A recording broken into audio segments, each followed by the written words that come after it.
Hello and welcome to Thoughts in the Green Room with your host, Jeff Mays. This week's topic, music. Lately I have been thinking a lot about music, specifically in terms of stage and theater and film.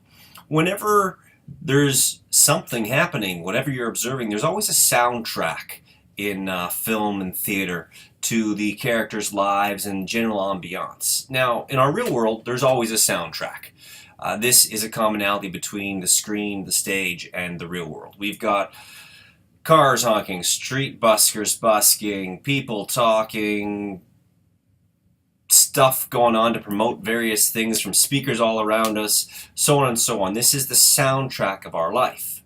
But one key difference that I was thinking about is the idea that when you watch a movie or see something on stage, the hero often has theme music. The bad guy often has theme music. And certain recurring musical notes or thoughts will permeate the screen when certain characters appear or disappear.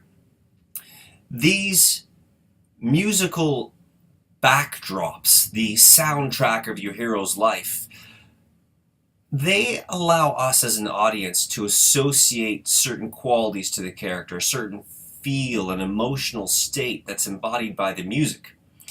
An interesting experiment, quick little sidebar, watch a horror movie one day, but turn off the sound. It's not scary. The music is what generates the greater level of fear and plays with us. So music, through that example, plays out as a very prominent source of giving direction or thought towards a character or a group of people. This idea has been running through my mind a lot lately. I've been thinking to myself, what is the soundtrack of my life? What goes on in my world that I have a soundtrack for?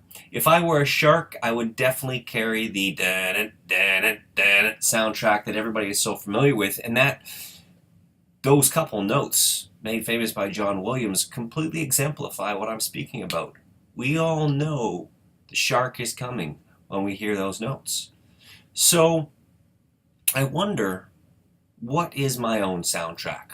What notes or song embody my life when I walk into a room? With that thought in mind, does it change the way I walk into a room if I know what my soundtrack is? Do I approach things with greater confidence or a level of ease because I have the soundtrack playing in my mind? I haven't come to an answer yet for myself. So the challenge that I offer you, my viewer, is the exact same challenge I offer myself. Reflect on whom you are this week and see if you can come up with a soundtrack to your life.